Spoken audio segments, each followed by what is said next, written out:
community and kind folks. Welcome to RPG with DBJ. I am your host, DBJ, and today we are going to take another look at the uh, during these last few days of the Kickstarter for Level Up Advanced 5th Edition.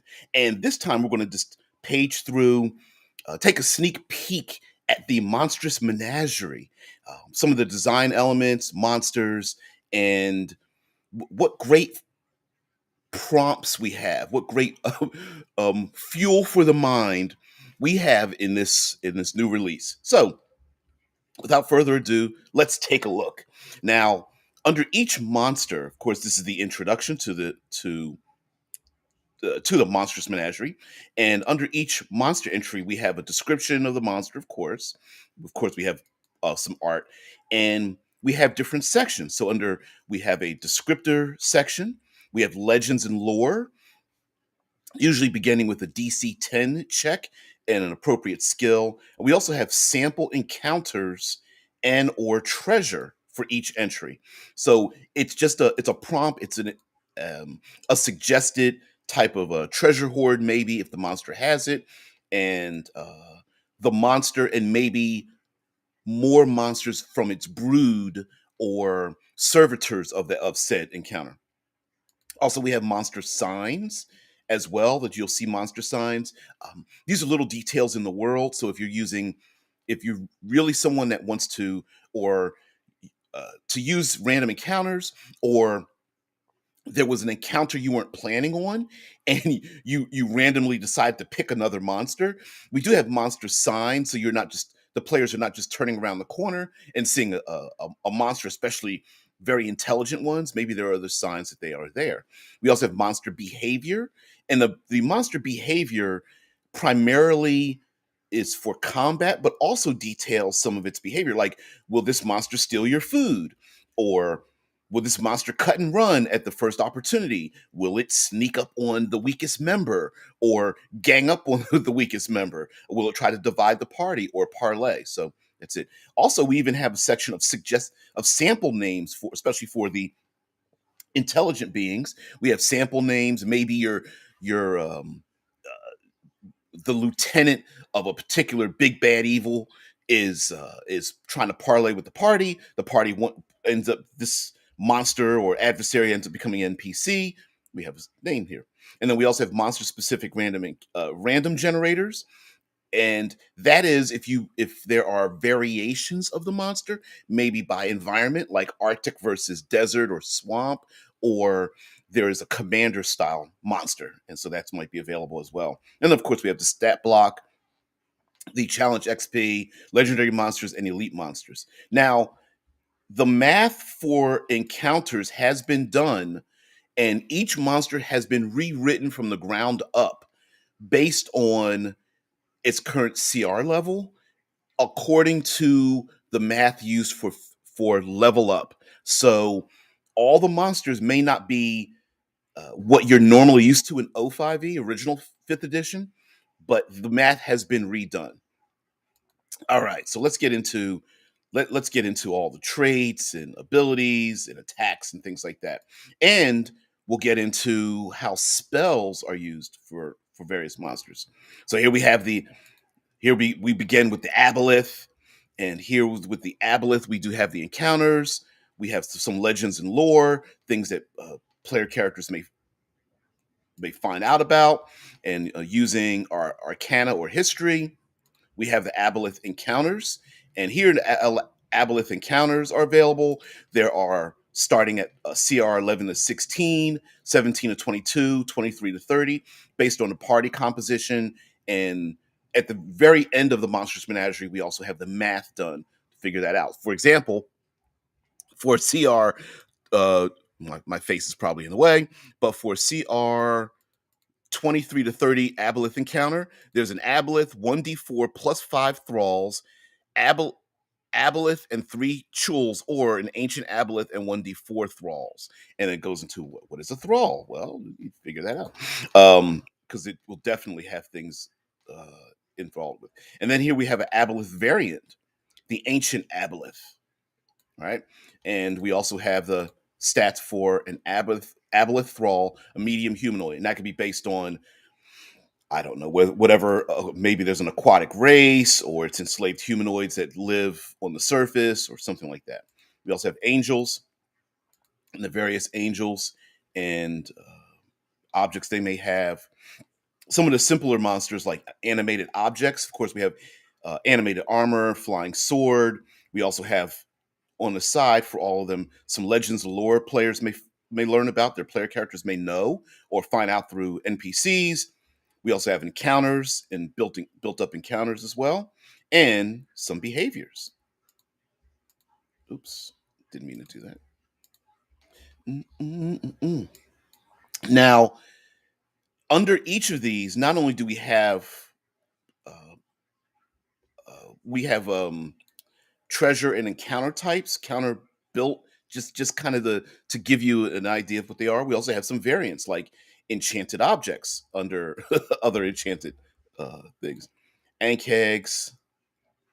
We even have, oops, let's see something different here. We have a walking statue and flame spitting statue for enchanted objects as well as other animated objects. Classic banshee, basilisk, here. Don't see that used very often. Bogars and bugbears, bugbear encounters, and of course we have a bugbear chief as a variant. The boulet, the land shark, combat. Under the boulet, under combat, it says boulets target halflings first. The boulet uses leap if it can land on two or more creatures. Otherwise, it uses burrow. It fights to the death. Yeah, that'll burrow away. Get up underneath the player characters. The chimera, some behaviors, actions, reactions, variants, such as regional chimeras. So, along with the hundreds of monsters available here, if you start adding in all the variants involved, it at least doubles plus the number of monsters and adversaries and things like that, including humanoid NPCs that are available. So, under variants, we have a fairy chimera here, fiendish chimera. Anyway, fairy chimera, fiendish chimera, sea chimera, sewer chimera, and tundra chimera. Which under the tundra chimera, we got a polar bear bite, an elk headbutt, and white dragon breath weapon. Under fiendish chimera, we've got bat wings and a bite, hellhound breath weapon and claw, and a nightmare trample, which deals the same damage as the headbutt attack. This chimera is immune to fire damage. So we have very many monsters that are the classic from O5E, but in A5E, going even further. Clockwork creatures from bolt throwers and clockwork sentinels, gear spiders and crushers. Cannot forget the cockatrice. And then a variant of a coral fish cockatrice as well. Now, even, okay, let's zero in. Sorry. Now, even zeroing in here with the encounter, even under the encounter, cockatrice encounters here, cockatrices nestle in the wild, nest in the wild and underground, but they dislike cold regions. But even under the treasure says 3 cockatrice eggs, 25 gold pieces each. How cool is that? So players may even find, how do we say, they may find effluvia from some of our classic monsters. Players trying to look for the treasure hoard. Of course, mindless or animalistic monsters don't necessarily have a specific treasure hoard, but they themselves may create their own treasure, like cockatrice eggs. Mm-mm-mm. Dark mantles and demilich. Now, when we get into dragons, it's incredible. I love the art. We have our fiendish creatures here, all their combat tactics, bearded devils. I like this version of the bearded devil. Bone devils in combat. For example, for the bone devil in combat, Mm-mm.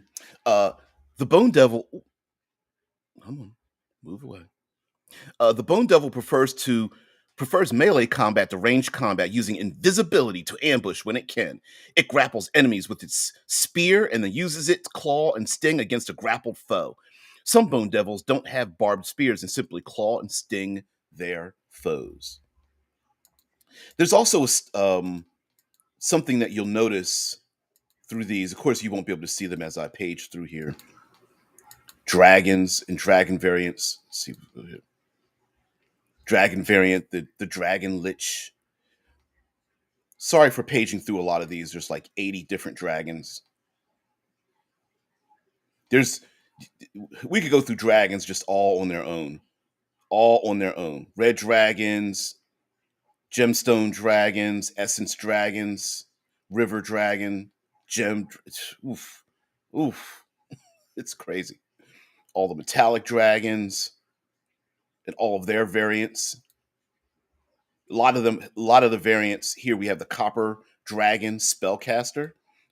A lot of changes here. Now, one of the things coming up, if you keep up with fifth edition and the changes to the stat block, level up 5e has instead decided to keep spells as spells. If the creature casts a spell, it is considered still a spell.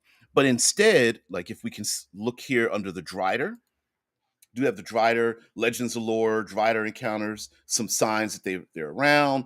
Driders are large monstrosity, but we have a variant of a Shadow Elf spellcaster Drider. And under its under its actions, you will see the spell listed and what kind of action it is. Bonus action, a reaction, or one of its combat attacks. And it's listed as it says, including what the spell is. Second level spell, for example, casting darkness. Second level spell, verbal and somatic component, requires concentration, and the web spell, second level spell, and then the details of that spell. So basically, the detail of the spell is in the stat block. We go on. Ettercaps are one of my favorite monsters. Ettins. And listen, this goes on and on and on. Fairy dragons, some legends and lore, of course, here. Um, Fairy dragon encounters, signs, behaviors, and of course, combat. Some of them even, some monsters can be pretty wild in their combat tactics. Like for example, in combat, fairy dragons don't like to fight alone.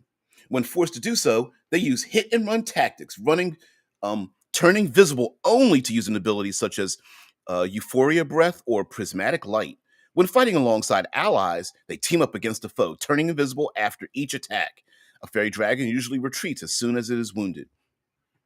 Also, you'll notice on you notice in the stat block, we have something here known as bloodied. Now, back in fourth edition, there was the bloodied condition. Bloodied is noted next to the hit points. Almost universally, bloodied is when they're at half hit points. And this is an indicator for the narrator, the game master, dungeon master, to take some sort of action, whether it is to verbally describe to your players how injured the monster is, or it might, within the combat section, the creature might make some sort of action at the bloodied stage. There are a few monsters that have specific abilities that trigger on bloodied, but it's also in many ways is our role playing cue to decide what the monster may do when it's at the bloodied stage. Will it run? Will it try to parlay? Will it give up its treasure? Will it fight to the death? Will it go berserk or something of that nature? Of course, we have Jin and Ifrit, ghosts, ghost variants, the vengeful ghosts. Here's even some settlement behavior, ghostly unfinished business, that kind of thing. So yes, absolutely. Mm-mm-mm. Of course, we have all of our classic giants. Mm-mm-mm. Gnolls. And a lot of the humanoid monsters, we have a number of variations because why not? We have the Knoll variant, the Cannibal Reaver, the Knoll Demon Fang, combat tactics. Of course, we have our classic goblins, and then there's goblin group behavior in forests, jungles, or swamps, group behavior in tundra versus group behavior in hills or mountains, some goblin names, just to give some variation so you don't just have to say goblin. We also list in the Monstrous Menagerie with the variations of goblin specialist, goblin boss, goblin warlock, and other goblin warlock spells to even change that up a bit.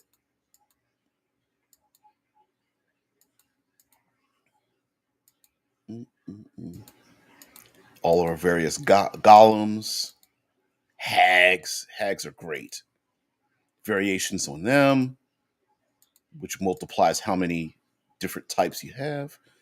Hellhounds and hippogriffs and crazy. Here under the hippogriff, under the hippogriff entry, they have some behaviors and even in combat. The hippogriff swoops in to attack, then flies away, risking opportunity attacks. It flees when bloodied.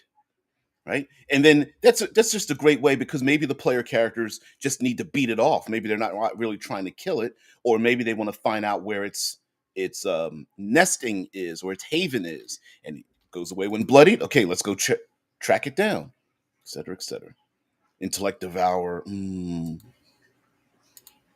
Visible Stalker, variant of the Invisible Render, some encounters.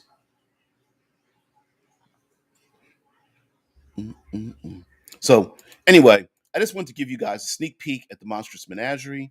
Just paging through, there's some little variations here and there. Of course, they're going through a little bit of editing, but once this gets done, the the digital rewards will be released immediately, and as the books go to print, so you won't have to wait very long.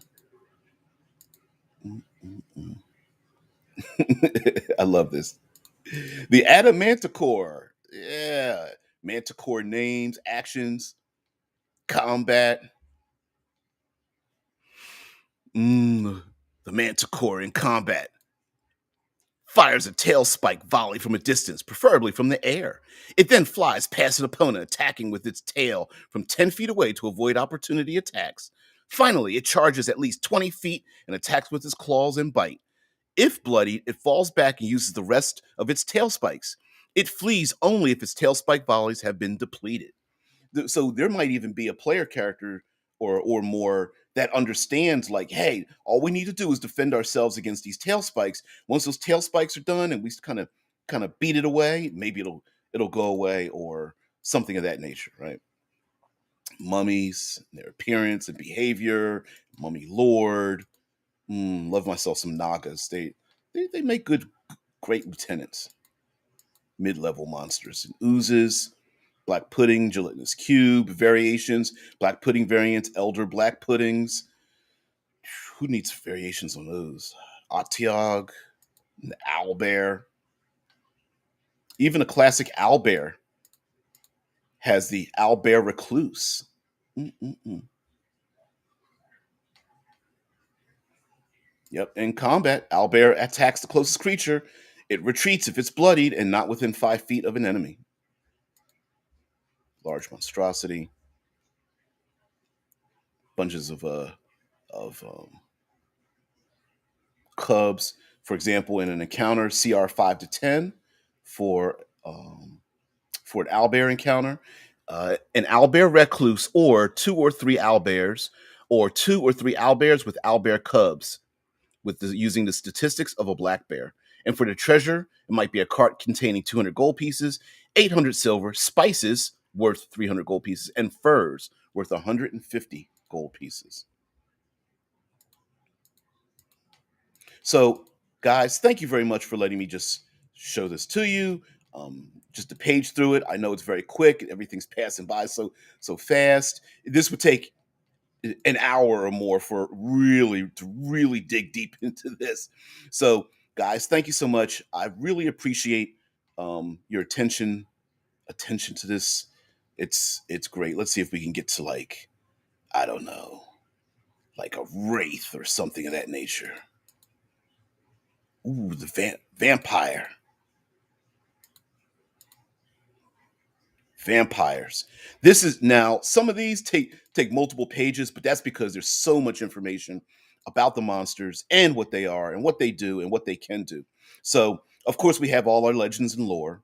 We have our built-up vampire encounter, normally with vampires being masters of their environment and things around them if they have any number of years under their belt. So, you're going to absolutely positively have a number. For example, here, a vampire encounter with a CR rating of between 23 and 30. We have elder vampire with 2 shadow demons or vampire spawn, or 3 vampires in total. And then, of course, you have a ton of their treasure, which they may use, of course, themselves, including like a ruby and platinum ring, 12 masterpiece paintings, of which one is slashed, recent letters from people thought long dead, potions of supreme healing, scrolls of anti magic, plane shift and symbol, a rapier named Bloodthirst, and temporary creates temporary hit points, and a staff of frost. So, a bunch of little examples here, and then we have vampire quirks, settlement signs, lair behavior, lone behavior, group behavior, vampire quirks, and all of them listed out as well. With a random die roll, maybe, or just pick and choose. Of course, all of their abilities, vampire weaknesses, of course, in combat. Of course, we have the elder vampire as a variant. We have a variant vampire assassin, a variant vampire mage, a vampire warrior, vampire spawn. So there's no way you're going to run out of ideas. So we're going to run out of them at all. I'll stop here with the wraith. And of course, we have a Wraith Lord and in combat, all that. So, guys, thank you so much, so much for letting me indulge myself. Let me get into the chat here. Um, Vince, hey guys, what's going on? Didn't mean for you guys to be here live. Apologize for that. Vince says, "Oh, this must have been a ton of fun writing." Halflings are like little snacks. Do you have rules about making your own monsters? Yes, I'll go to that. Can you raise your own cockatrice then? Possibly.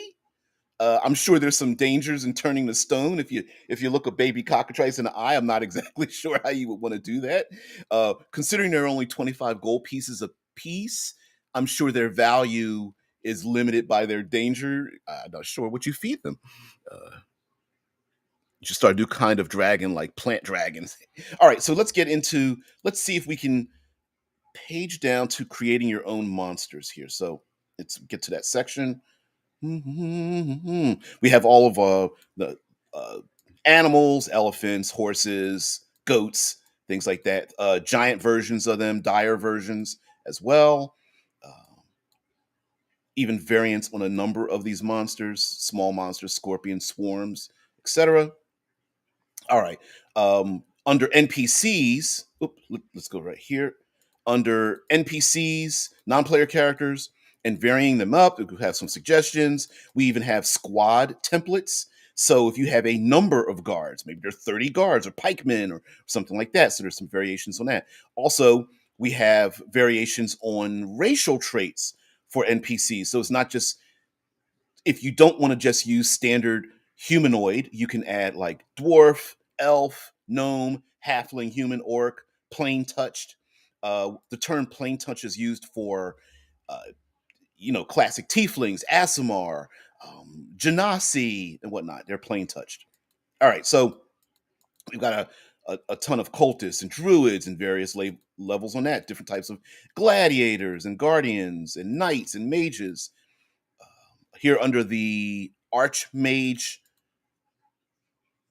block here, we do have spells: Confusion, Foresight, Mind Blank, Cone of Cold, Mislead, Globe of Invulnerability, and then all the details. So they are adversaries that cast spells, still cast spells, but you don't have to page flip for their combat equivalents. But most of the non-combat abilities are still listed, but and or the spells they would normally use when confronted. Let's put it that way.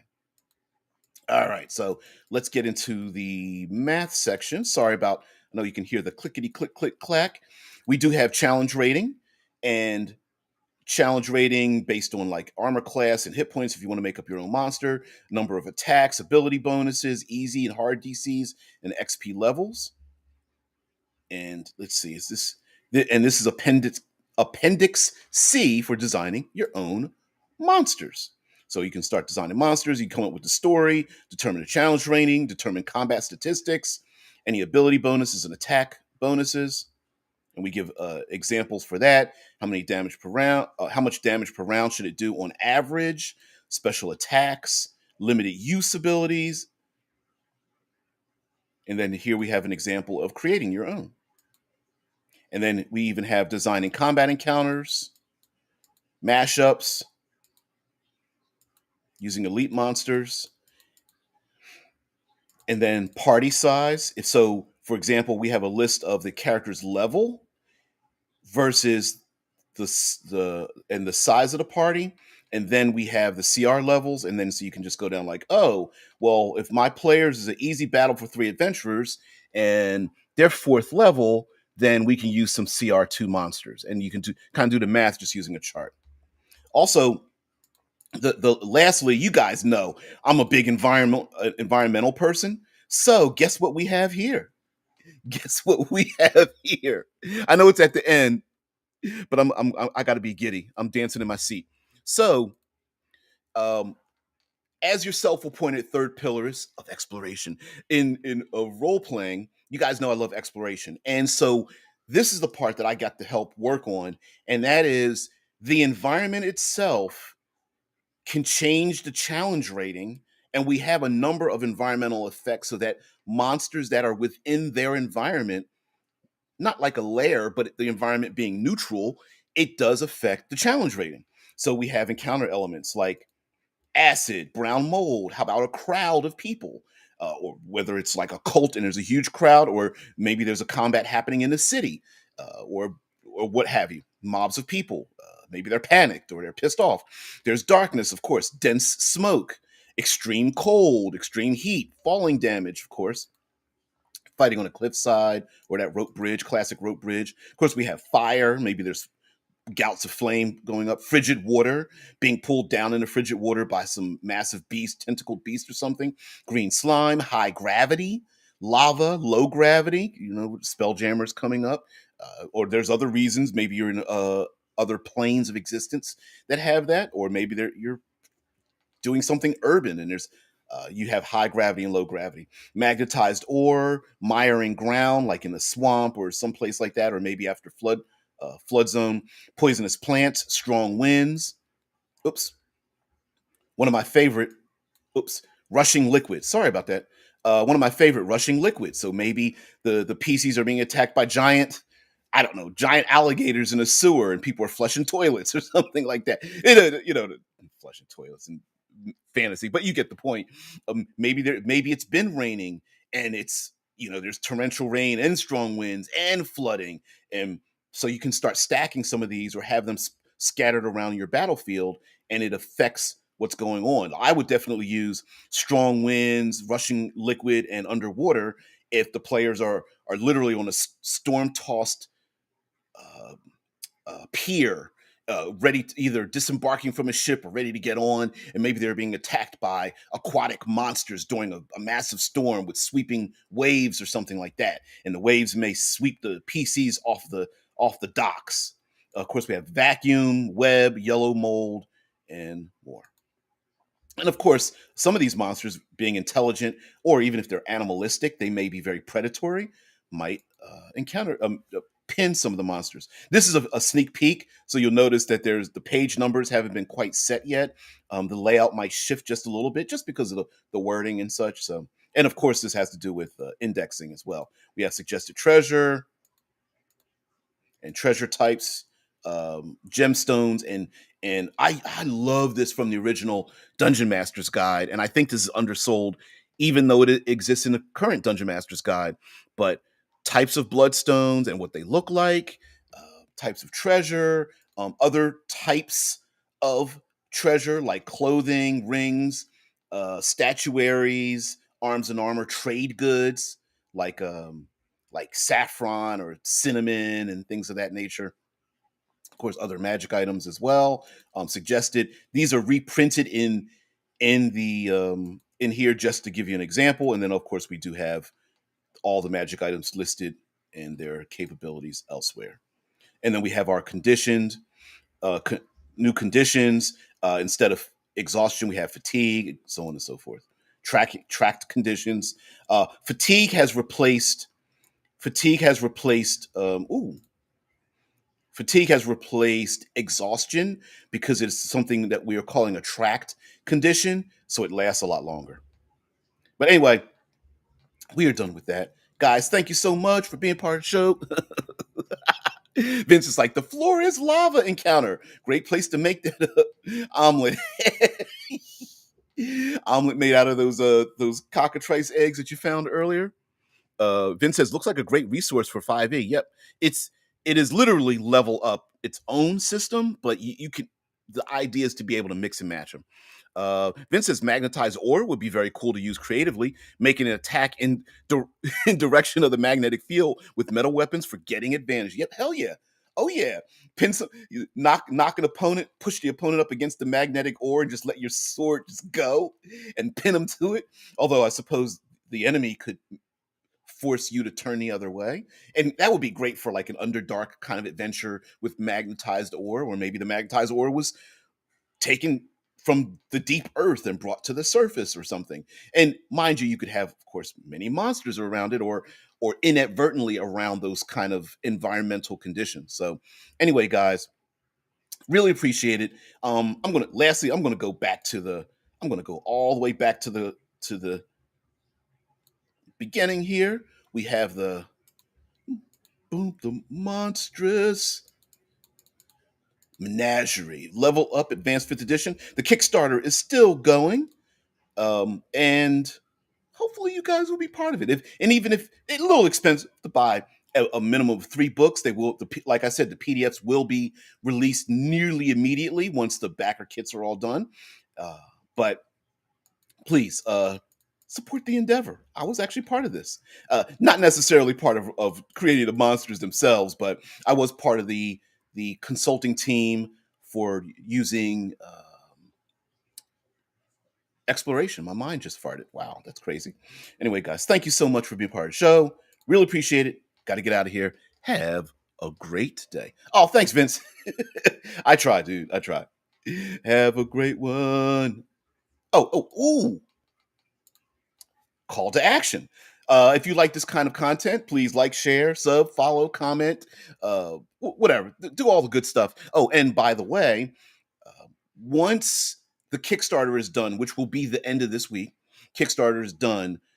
There will be I will be hosting some level up materials on the show on the regular, considering I was part of it and to support this great endeavor that I was part of. So that's it. Anyway, guys, have a great one. See you later.